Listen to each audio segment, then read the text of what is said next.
ejercicios de este libro podrá ir afinando sus percepciones intuitivas y recibiendo información y mensajes más directamente. Es posible, incluso, que pueda ayudar a sanar a otras personas. La energía del amor domina y unifica toda la regresión de Andrea. El amor de sus padres, el que sentía por su hermano, el reencuentro con los seres queridos. Incluso el cono de luz azul le pareció algo cálido, reconfortante y lleno de amor, según me contó más tarde.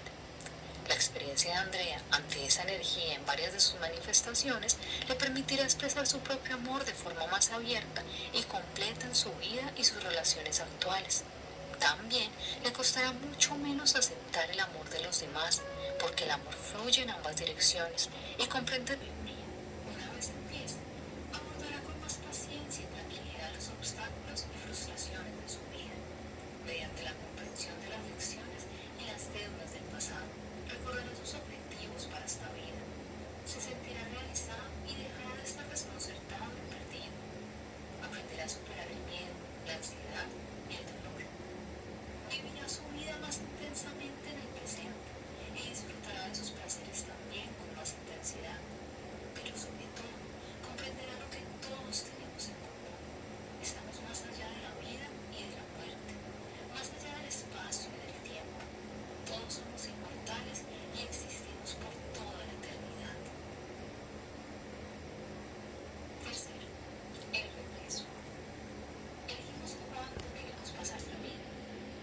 Podemos llamar destino a los hechos que van desarrollándose después de que los hayamos elegido. Existen pruebas importantes de que vemos los principales acontecimientos de la vida que tenemos por delante, los puntos de destino y la etapa de preparación que precede a nuestro nacimiento. Se trata de pruebas clínicas recopiladas por mí y por otros terapeutas a partir de los pacientes que han experimentado recuerdos previos al nacimiento mientras estaban hipnotizados o medicados o de forma espontánea. Ya está programado quiénes serán las personas más importantes que conoceremos, cuáles los reencuentros con almas gemelas y compañeros del alma, incluso los lugares en los que sucederán esos hechos. Algunos casos de déjà vu, esa sensación de haber estado antes en un sitio o de haber vivido un momento, pueden explicarse como un vago recuerdo de esas actividades y los obstáculos que habíamos previsto mucho antes de nacer. Sin embargo, la forma de desenvolvernos ante esas situaciones, nuestras reacciones y decisiones subsiguientes son las expresiones de nuestro libre albedrío. El destino y el libre albedrío coexisten e interactúan constantemente. Son cosas complementarias, no contradictorias. Las pruebas procedentes de los pacientes a los que he sometido a regresiones coinciden en que el alma puede percatarse de hechos que ocurren fuera de su cuerpo e incluso del de su madre. El alma no puede dañarse jamás, ni los abortos espontáneos ni los provocados pueden hacerle daño. Cuando un embarazo no termina bien, no es infrecuente que la misma alma ocupe el cuerpo de un hijo posterior de los mismos padres. Al término de una conferencia sobre fenómenos paranormales que pronuncié, un estudiante de posgrado de psicología me contó un sueño que había tenido cuando su mujer estaba embarazada de 4 meses. Por aquel entonces aún no sabían el sexo de la criatura. Una noche se le apareció su hija, aún por nacer, en un sueño muy real y le anunció su nombre. Le relató su vida inmediatamente anterior y le contó por qué había elegido ser hija de aquella pareja joven, cuáles eran sus objetivos y sus planes kármicos. El hombre se despertó con aquel sueño fascinante grabado firmemente en la cabeza. Miró a su mujer y le dijo: acabo de tener un sueño increíble. Yo también, le interrumpió ella. He soñado que se me aparecía nuestra hija, el mismo nombre, la misma vida anterior, los mismos planes, los mismos detalles. Habían tenido el mismo sueño. Se quedaron impresionados. El hecho de que tanto la madre como el padre hubieran recibido el mismo mensaje durante sueños simultáneos daba validez a la información y les convencía más aún. 5 meses más tarde, tuvieron una hija preciosa. Mari, una mujer de origen italiano, de algo menos de 60 años, quedó asombrada por la intensidad y más tarde, al comprobar los hechos por la exactitud del recuerdo que tuvo de un incidente acontecido un mes antes de su nacimiento, cuando aún estaba en el vientre de su madre. No la habían hipnotizado antes, ni había hecho regresiones y le costaba aceptar que sus experiencias fueran recuerdos reales, aunque los detalles y la claridad le parecían asombrosos.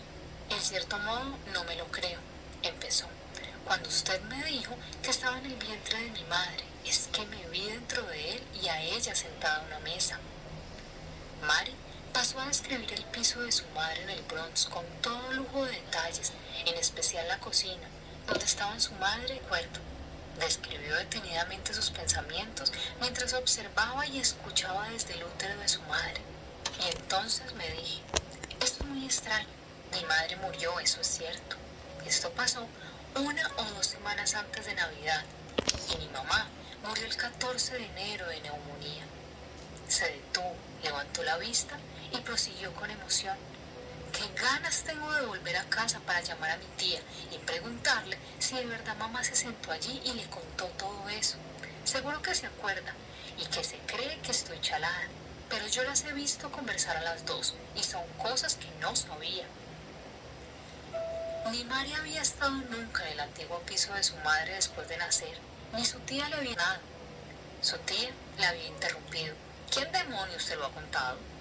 Ahora no voy a contártelo todo, pero quiero que me digas qué pasó aquel día. Fui a verla, empezó la tía de Mari, con un plato de galletas recién hechas. Las había hecho para ella. Eran las que más le gustaban, y mientras se las comía, se pasaba la mano por la barriga y decía, esto es para la galletita que llevo dentro. Y ahora me llaman Cookie, explicó Mari. Todo el mundo me llama Cookie, porque me encantan las galletas. Según su tía, la madre de Mari se había comido 2 galletas y se había quedado mirando el abeto. Aún quedaban 15 días para Navidad, explicó Mari. Había adornado el árbol pronto, porque creía que yo iba a nacer en Navidad. Sus palabras, mira el abeto. Pon un regalo debajo para mí cada año, aunque no esté aquí. Hasta aquel momento del embarazo, había disfrutado una salud excelente. No había razón física que justificara aquella sombría premonición. ¿Y quién lo iba a decir?, prosiguió la tía. Tu madre solo estaba un poco resfriada, nada más. El día de Navidad amaneció con neumonía. El parto tuvo complicaciones. Tu madre murió de neumonía y tú naciste y sobreviviste. Todo es absolutamente cierto, replicó Mari, mientras su tía seguía preguntándole, ¿quién demonios te lo ha contado? Supongo que mientras estaba en su vientre veía y oía lo que pasaba, respondió Mari. Ahora estoy convencida. Los recuerdos de su tía habían confirmado y enriquecido su propia experiencia emocional y vivida. Mari aún formuló a su tía otras preguntas que le sirvieron para eliminar más incógnitas. Descubrió que la cocina y el piso de su madre eran exactamente como ella los había visto. La tía Mari le contó que la había bautizado según las instrucciones de su madre. Luego repitió lo que le había pedido su hermana, que pusiera regalos bajo el árbol de Navidad en el futuro. Le he preguntado si lo habría. Nos llevamos nuestros comportamientos, nuestras acciones, nuestros pensamientos y nuestro conocimiento. La forma de tratar a los demás en las relaciones es infinitamente más importante que lo que hemos acumulado materialmente.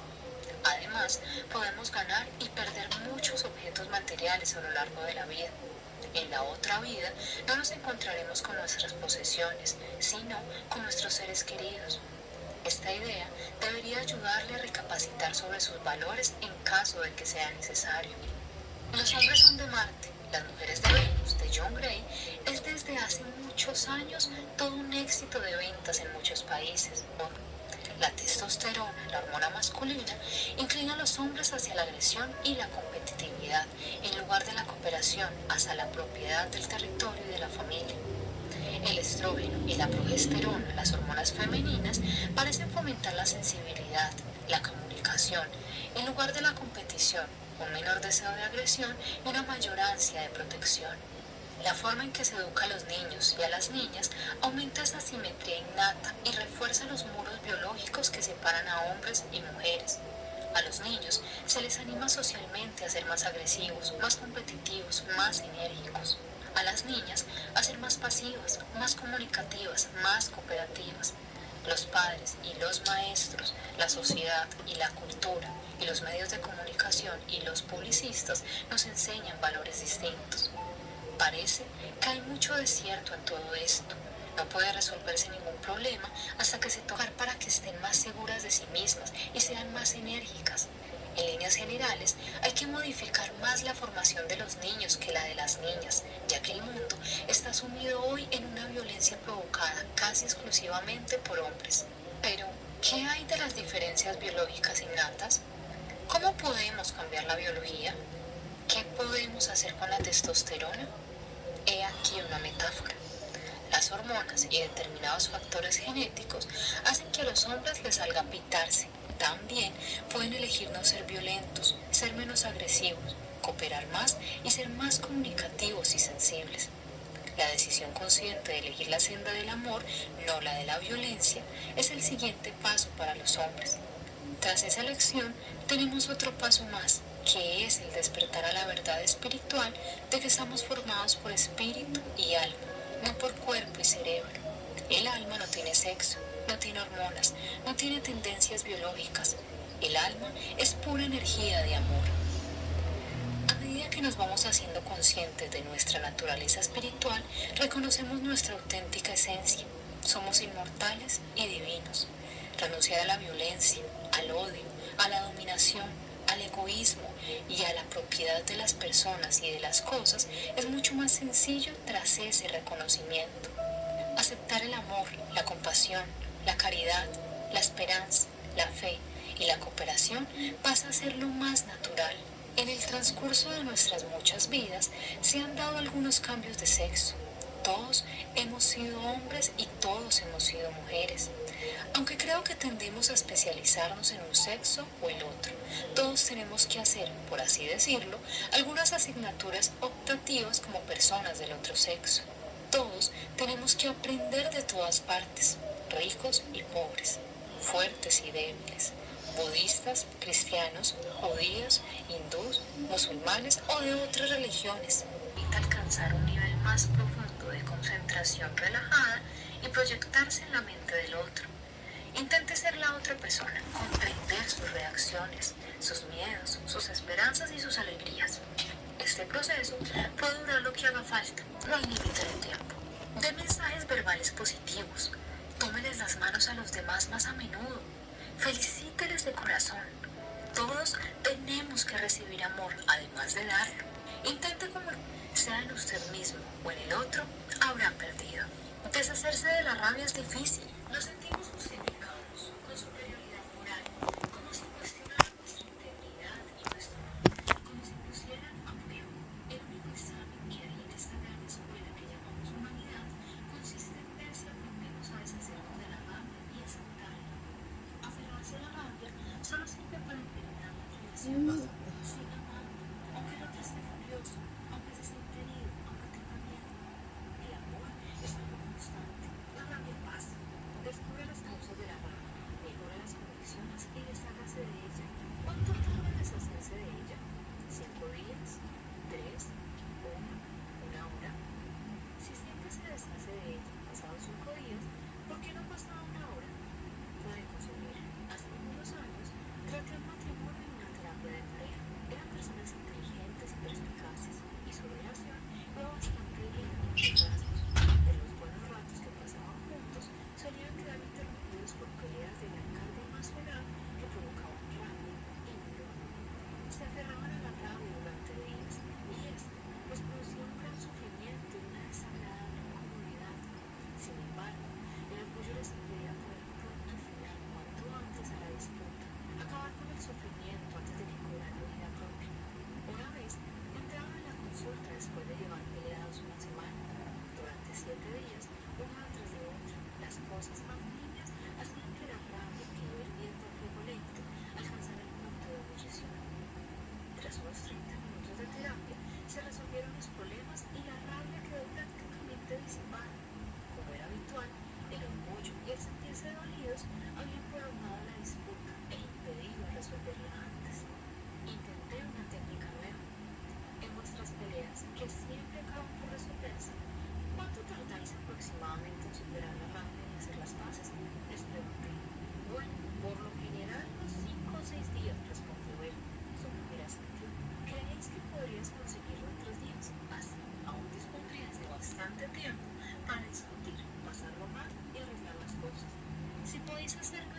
días, ¿por qué no en 3? Total, siempre acabó reconciliándonos. Los dos recapacitaron durante unos instantes y asintieron para indicar su aprobación. Sí, podían estar peleados 3 días en lugar de 5 o 6. Si podéis arreglar las cosas en 3 días, proseguí, ¿por qué no en 1?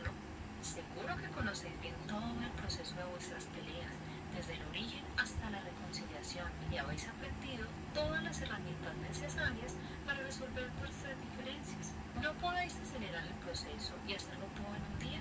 Volvieron a considerar la propuesta y volvieron a aceptarla. Con un día tenían suficiente. Bueno, continué. ¿Y por qué no en 6 horas? ¿No bastaría? Al fin y al cabo, si podéis reconciliaros en un día, ¿por qué no en 6 horas? Pensad en vuestro dolor y cuánto sufrimiento se ahorraría. Solo 6 horas. Esa idea volvió a parecerle sensata y también la aceptaron. Seguía cortando sus peleas hasta que lo dejamos en 1 o 2 horas. Quedaron en que podían reconocer las causas de la discusión incipiente, de los sentimientos de rabia, negociar y comprometerse e intentar comprender los sentimientos del otro. Aceptaron hacerlo todo en 1 hora aproximadamente. Desde entonces, ese proceso abreviado de pelea, rabia, resolución, siempre les ha funcionado. Ya se habían dado de cuenta de que al fin y al cabo las discusiones y la rabia siempre terminaban. Ahora, en lugar de sufrir durante 5 o 6 días, solo tienen que pasarlo mal durante un rato. Todos podemos aprender a condensar nuestros periodos de rabia en un reconocimiento temprano y una solución rápida. Al final, siempre nos deshacemos de la rabia. ¿Por qué aferrarnos a ella y sufrir sin necesidad? Olvídese del pasado. Ya no volverá. Aprenda de él y déjelo en paz. La gente cambia y madura constantemente. No se aferre a una imagen limitada, desconectada y negativa de una persona en el pasado. Véala como es ahora. Su relación está siempre viva, cambia siempre. Empiece ahora mismo a demostrarle al otro su cariño.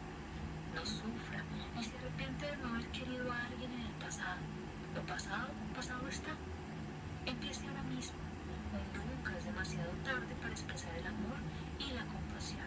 Cuando en 1996 fui a Brasil, una mujer me dijo muy alterada: me siento fatal cuando pienso en la educación estricta y autoritaria que le di a mi hijo mayor cuando era pequeño. Yo era muy joven e inmadura y le eduqué como mi madre me había educado a mí sin más. Ojalá pudiera volver a empezar. Quiérale ahora, le repliqué. Quiérale como le gustaría haberle querido cuando era niño. Cuando volví a Brasil en 1997, la vi de nuevo. Estaba contenta con el progreso que había hecho. Meditar habitualmente le había ayudado a alejarse de la parálisis afectiva que le había impuesto la culpa y le había acercado más a su hijo, al que bañaba con todo el amor y la tensión que había reprimido en su interior. Imagínese aún más situaciones. Piense que el abismo que le separa de su pareja desaparece y se llena de una energía hermosa. No son icebergs que flotan cada uno por su lado, son el agua que los une. Imagínese esa conexión y siéntala. En determinado nivel, la otra persona la recibirá. Todos estamos conectados unos con otros. Mi mujer y yo llevamos programas de formación intensiva varias veces al año. Durante una de esas clases, Carol trabajó con un hombre que descubrió la esencia del amor. Las palabras que siguen son de la propia Carol. La gente suele preguntarme si me he encontrado con Brian en una vida anterior. He experimentado regresiones para ayudar a superar determinados problemas, pero no he buscado en concreto una vida pasada en la que estuviera él. No ha habido otro motivo que la simple curiosidad por experimentar una regresión en la que le encontrara. Para mí es muy poco importante, porque siempre he sentido un amor y una conexión muy profunda entre los dos. Pero es cierto que ese es un motivo por el que la gente suele pasar por una regresión. Ver si una persona importante en su vida actual es alguien que han conocido en una existencia anterior. Arthur era una de esas personas. Era el segundo día de uno de nuestros cursillos de formación profesional y acaba de terminar una presentación.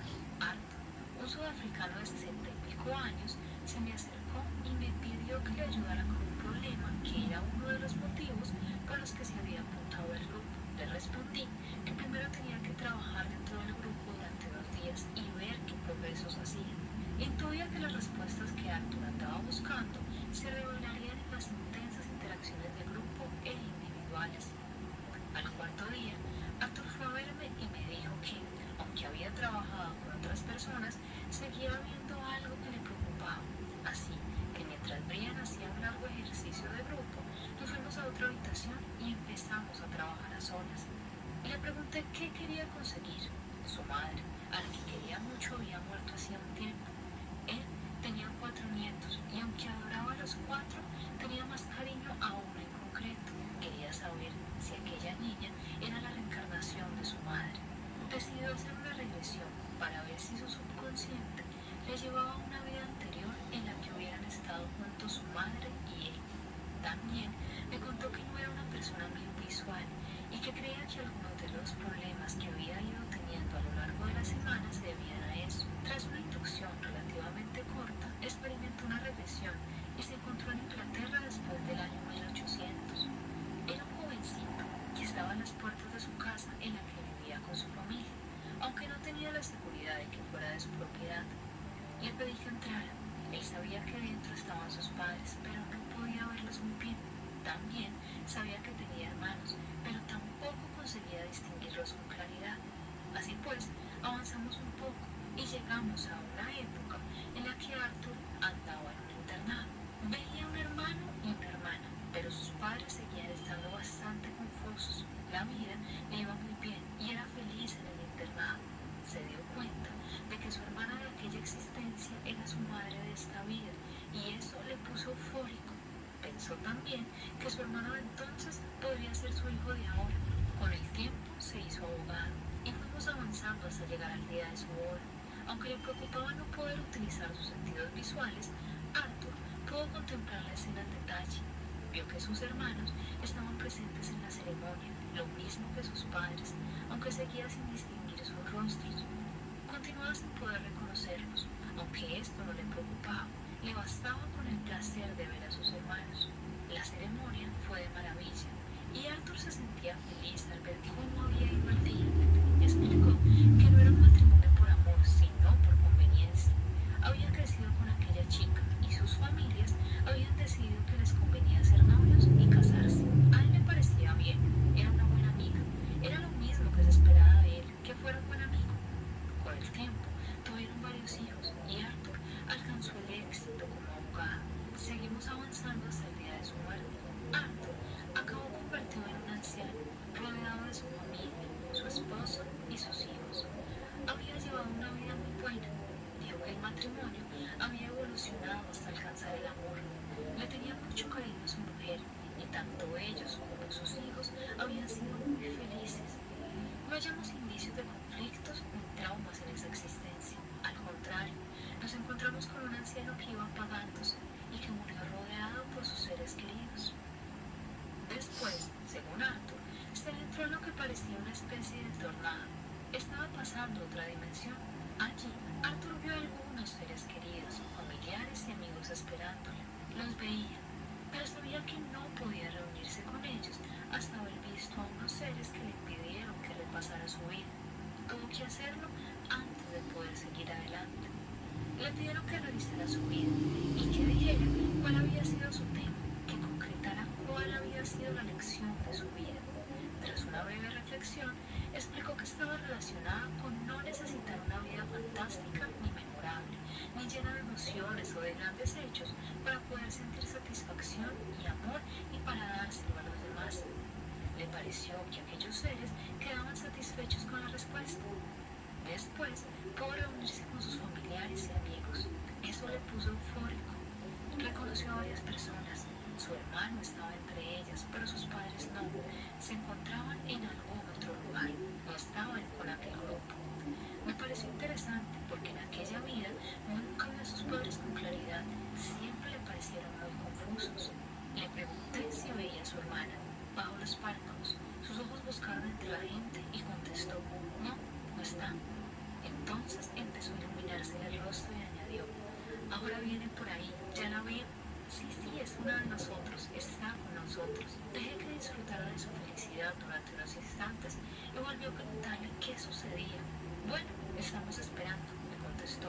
Ahora solo tenemos que esperar para decidir cuándo vamos a reencarnarnos, cuándo vamos a volver. Le pregunté quién había por allí y me dijo que había sabios que estaban ayudándole a decidir qué hacer en su aconsejaba si se despedía. En caso contrario, imponían su opinión. Le pregunté si podía hacerles preguntas sobre su vida actual, de sus intenciones públicas y de qué era posible. Le sugerí que intentara descubrir si su nieta era la misma alma que su madre. A veces permaneció en silencio un tiempo y finalmente dijo: me han contestado, me han dicho, ella es tu madre. Y le respondí lo que pensé que era mucho. Y entonces han preguntado: ¿quieres a tu nieta? Y he dicho: sí, la quiero mucho, mucho. Entonces, ¿me las muestra de los sabios o así? Entonces, tiene alguna importancia si tu nieta ama a tu madre. Y he contestado: no, no importa nada. El amor que siento por ella es lo que importa. El amor es el amor. Y parece que esta respuesta les ha gustado. Tras terminar la revisión, Arthur se sintió muy contento. Había decidido no seguir investigando. Nuestras almas existen en una corriente de amor energético, dominados por ella, incómodos con su fuerte personalidad. Aunque le habían pedido matrimonio varias veces, ella había decidido no aceptar, no casarse si no había amor y pasión. Estaba buscando un alma gemela, pero por lo visto no había aparecido ninguna. A veces tenía una vaga sensación de culpa y falta de valía. Me contó: ese instante yo presentía que se avecinaba una tragedia mientras ella describía su vida y narraba la escena. Tiene una marca de nacimiento bajo el hombro derecho, con forma de media luna o de espada curvada, prosiguió. Mi pelo es oscuro y largo, y llevo un vestido hecho por una tela sencilla. Le pedí que volviera al escondite, y unos instantes después empezó a sollozar.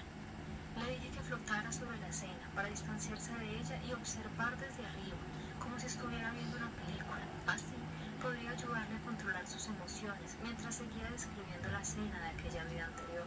Tengo que quedarme escondida ahí o nos matarán. Este es nuestro plan. Pero el niño está llorando, está llorando. Tengo que ponerle la mano en la boca, no hay manera de que calle. Volvió a romper a llorar. Está muerto, lo he matado. No quería hacerlo, pero no dejaba de llorar. Dios mío, ¿qué he hecho? Los indios no la encontraron, pero pasó el resto de su vida atormentada por el dolor y la culpa. Nunca se lo perdonó. Tuvo otros 2 hijos en aquella vida que estuvieron a su lado, junto a sus nietos, en los últimos momentos de aquella existencia trágica. Querer a sus hijos y a sus nietos solo había servido para aliviar ligeramente su culpa, su vergüenza y su mortificación. Murió y pasó a flotar sobre el cuerpo. Habló de una hermosa luz dorada y circular. Dentro de aquel círculo veía los espíritus de los seres queridos que habían muerto antes que ella, incluidos su marido y sus padres, pero su hijito no estaba entre ellos. No obstante, sintió por fin una paz inconmensurable. De la luz surgía una música, pero no encontró palabras para describirla. La luz y la música son tan hermosas que no hay palabras para explicarlas. Vienen a recibirme, vuelvo a casa. Sintió una punzada de tristeza al dejar a sus hijos y a sus nietos, pero la alegría y el placer que encontraba en la luz y en la música eran abrumadoras. No comprenden que no me he muerto, aunque haya abandonado mi cuerpo. Sigue siendo consciente. La palabra muerte se utiliza mal. No me he muerto de verdad, pero eso no lo sabe. Tenía razón. Nunca morimos de verdad. Simplemente ampliamos nuestro nivel de conciencia, como si atravesáramos un umbral para pasar a un entorno más luminoso, más vivido, un entorno animado por la luz y la música del amor. Un día, algunos meses después de esa experiencia de regresión, Diane estaba trabajando en el hospital, atendiendo a un hombre de 41 años que sufría ataques de asma intermitentes. Se sintió atraída hacia él de una forma inexplicable, pero descartó esa atracción mentalmente y prosiguió el examen físico. Los ojos de aquel hombre la miraban fijamente. También él sentía una especie de conexión antigua con aquella enfermera tan guapa, como si se conocieran. Empezaron a bromear y descubrieron que tenían mucho en común. Diane se puso detrás de él para ocultar sus pulmones. Le colocó el estetoscopio en la espalda, más concentrada en auscultar que en observar. Cuando vio la marca de nacimiento en forma de media luna que tenía debajo del hombro derecho, se quedó sin aliento. Le fallaron las rodillas y estuvo a punto de desmayarse. Al instante, se dio cuenta de que estaba sucediendo algo muy profundo. Diane fue conduciendo la conversación para preguntarle si estaba casado, mientras se le iban llenando los ojos de lágrimas de alegría. Estaba divorciado. Su mujer había tenido varios amantes mientras estaban casados y le había dejado hacía años. Se sentía traicionado y su confianza se había resentido. No había vuelto a casarse por miedo a que volvieran a traicionarlo. No creía que fuera capaz de soportar otra vez aquel dolor. De repente pensó, ¿por qué le estoy contando a esta enfermera cosas tan íntimas y personales? ¿Qué tiene de especial?